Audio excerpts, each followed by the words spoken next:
J'ai envie de tout péter. J'ai envie de tout péter, tout simplement. J'ai aucune idée de comment je vais démarrer cette vidéo, je vous l'avoue. Ça, c'est vraiment rageant. Franchement, on en a tous marre. À un moment donné, Tedesco, t'es un assassin. T'es vraiment un assassin et les joueurs aussi. C'est scandaleux de se saboter à ce point-là. Alors oui, oui, on va retenir le positif. La qualification, et encore, on va en parler dans cette vidéo. C'est scandaleux. Ce qui s'est passé aujourd'hui est tout sauf acceptable aujourd'hui. Pour ceux qui ne le savent pas, la Belgique partage l'enjeu face à l'Ukraine. L'Ukraine qui aura eu des situations plus dangereuses que la Belgique en cette fin de rencontre, surtout avec cet arrêt de Castells à la 82e. Mais globalement, c'était mauvais. C'était mauvais. Alors oui, les Ukrainiens, pour moi, n'ont pas donné assez pour y croire vraiment, vraiment et mettre à mal cette équipe belge. Parce que s'ils voulaient les presser plus haut, qu'ils auraient décidé de jouer à 4 derrière, être beaucoup plus haut et faire mal, ils auraient battu la Belgique sans état d'âme. Mais là, franchement, cette Belgique déçoit. En fait, ces Belges ne jouent que quand on est dos au mur. C'est incroyable. On peut jouer très très bien, mais on n'est pas capable de sortir 2 matchs d'affilée, de très bons vols, dans un groupe pareil, on le répète, Ukraine, Slovaquie, Roumanie, il faut arrêter de foutre il faut de se foutre du monde, c'est pas possible, ce groupe est largement à la portée des diables. 9 sur 9. Il y a 3 à 4 ans, on se moquait de Martinez, mais Martinez, de ce groupe-là, il te sort facile avec un 9 sur 9. Il te sort facile avec un 9 sur 9. Et là, on se sabote nous-mêmes. Et on en reparlera rapidement de la suite du parcours. Mais ce qui s'est passé là est vraiment scandaleux. Je suis désolé. C'est une purge qu'on a assisté là. Vraiment une purge 13 tirs à 12. Les supporters ont largement raison de siffler les Diables Rouges. C'est vraiment scandaleux ce qu'on a pu avoir là. Il n'y a rien eu en fait. Et je pense que les Diables Rouges ne se rendent pas compte. Et Tedesco, de la chance qu'on aurait pu avoir de tomber dans la partie de droite. Franchement. Alors oui, ok, les Français sont peut-être pas si bons que ça, on va compter la France, ok. Mais les Français, justement, ils sont pas bons, mais derrière, ils ont une équipe monstrueuse. Nous, on a une équipe claquée au sol, tout simplement, qui a atteint le prime de son tournoi face à la Roumanie. Elle ne fera jamais un match comme ça face à la France. Je peux me tromper, pas de souci. Mais quand on voit le prime que peut atteindre cette équipe de France, elle va taper la Belgique. Elle va taper la Belgique et on pourrait retenir ça si la Belgique l'emporte. Mais même, tu vas avoir des regrets parce que même, tu te rends compte que même si tu gagnes ce match face à la France, tu vas prendre le Portugal derrière. Alors oui, on est dans une compétition, il y en a, mais il faut arrêter. Je vais prendre la phrase de Mbappé. L'euro est plus fort. Gagner un euro est plus compliqué que gagner une Coupe du Monde. Non, non, pas du tout. Tout simplement, une Coupe du Monde, les gros sont là dès le début. Ils savent qu'il n'y a que 2 qualifiés dans le groupe. Ils doivent être présents dès le début, que les surprises peuvent venir directement. Là, c'est pas pour rien que l'Italie n'a pas été qualifiée pendant 2 compétitions. Là, tu as des équipes qui sont au ralenti. Les gros, ils savent qu'ils vont d'office se qualifier parce qu'il y a 3 équipes qui se qualifient dans le groupe.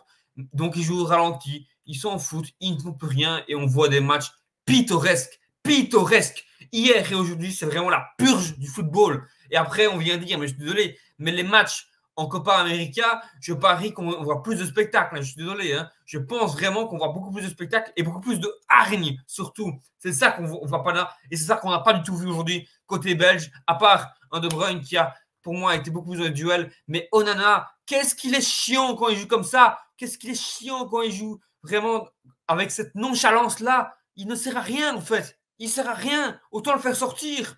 Autant le faire sortir. Totalement. Alors, SofaScore lui a attribué 7-5. Parce qu'il mérite 7-5. Il a vraiment été très nonchalant, totalement comme il sait le faire. Il peut être bon, on en a, mais franchement, ok, 3 duels gagnés sur 3, 2 duels, un duel aérien gagné sur 2, mais bon, c'est quand même 4 ballons perdus du côté de Onana.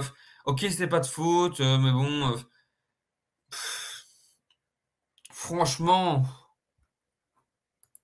qu'est-ce qu'on va le regretter? Qu'est-ce que c'est vraiment décevant aujourd'hui de voir ça, de voir un spectacle pareil. Franchement, c'est vraiment décevant de voir ça à ce niveau-là. Franchement, d'avoir envie de voir du beau spectacle, de monter en puissance cet Euro.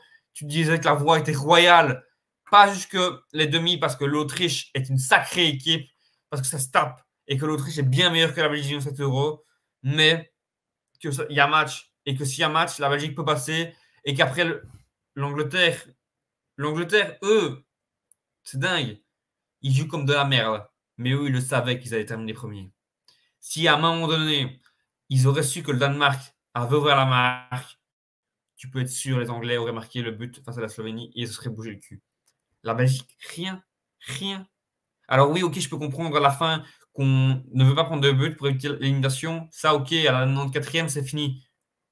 Mais bordel, le 3 contre 2, Carrasco, De Bruyne, Lukaku, comment est-ce que des joueurs pareils ne peuvent pas finir l'action?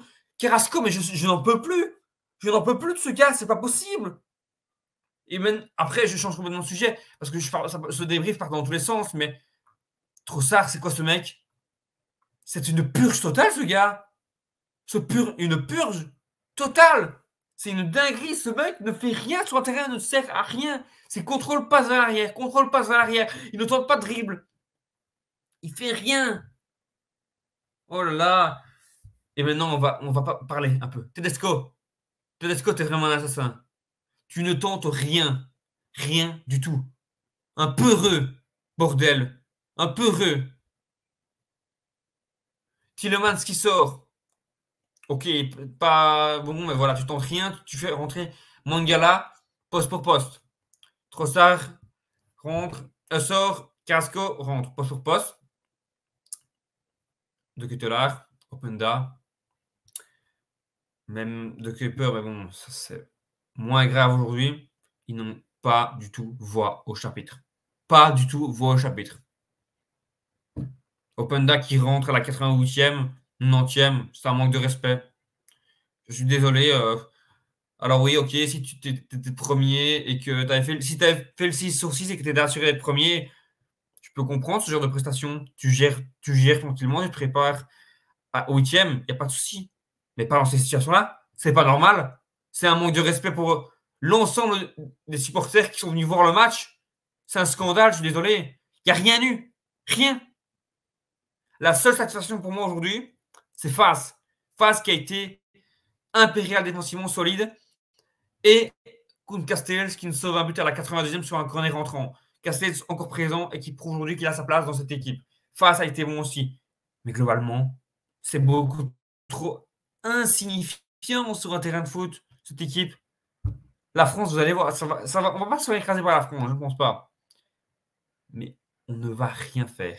On ne va rien faire. On aura le ballon. On aura le ballon. On va essayer une fois, deux fois. Les Français vont ir une fois au but. Je vous l'annonce. On est une fois au but. 1-0 après 15 minutes de jeu. Le match est déjà fini. On verra lundi, mais je vous l'annonce. Et les Français, là, s'ils gagnent ce match-là, je peux vous le dire qu'ils seront lancés et qu'ils sont capables d'aller taper le Portugal et même pourquoi pas l'Espagne ou l'Allemagne en demi. Je l'annonce, mais vous allez voir. Mais vous allez voir. Parce que voilà, on en parle justement, mais à un moment donné, il va falloir réagir quand même. Je vais vous montrer quelque chose. Regardez ça. Voilà, c'est peut-être encore pas sûr parce qu'à l'heure actuelle, où je tourne cette vidéo, la Géorgie le mène 1-0 face au Portugal, mais regardez un peu la chance qu'on vient de louper. Donc, tu auras probablement en Espagne, Géorgie, Allemagne, Danemark, Portugal, Slovénie, France, Belgique. Ça, c'est la partie de gauche. La partie droite, Roumanie, Pays-Bas, Autriche, Turquie, Angleterre, Slovaquie et 6 Italie. Est-ce qu'on se rend compte de la chance qu'on a? D'habitude, à chaque fois, on faisait le taf, on finissait premier et on avait des regrets. Pourquoi est-ce qu'on n'a pas calculé et prendre la deuxième place pour justement avoir. Mais au final, on pouvait comprendre parce que la Belgique veut terminer première. Et voilà, on l'a vu en 2016. Non, en 2016, c'est un mauvais exemple, on a terminé deuxième. Mais on l'a vu en 2018 face à l'Angleterre où on a gagné le match. En 2021, on termine premier. On l'a vu. Mais quoi? Mais quoi? Non. Non, c'est pas possible. Je n'y crois absolument pas. Et même, je l'ai dit, tu auras le Portugal en quart. Bref, je ne vais pas continuer plus longtemps. Je pense que vous avez compris. Je pense que tout le monde en a ras le cul. Vraiment, ce qu'on vient de louper là. Voilà, comme je l'ai dit, à un moment donné, quand tu vois un Bakayoko rentrer, tu te dis pourquoi pas un jeu tactique? Pourquoi pas faire sortir Onana, faire redescendre De Bruyne dans l'écran, mettre Carrasco en 10, Bakayoko à droite et t'enflamme cette match? Non. Et garder Doku à ce moment-là, tu vois. Je ne sais pas, mais il y a rien eu de tentant. Peut-être qu'on va passer une défense à 3. Non, on n'a rien tenté en fait. On n'a rien tenté. On est allé chercher la qualification, le strict minimum dans un groupe pareil. Et je trouve ça déplorable à ce niveau-là.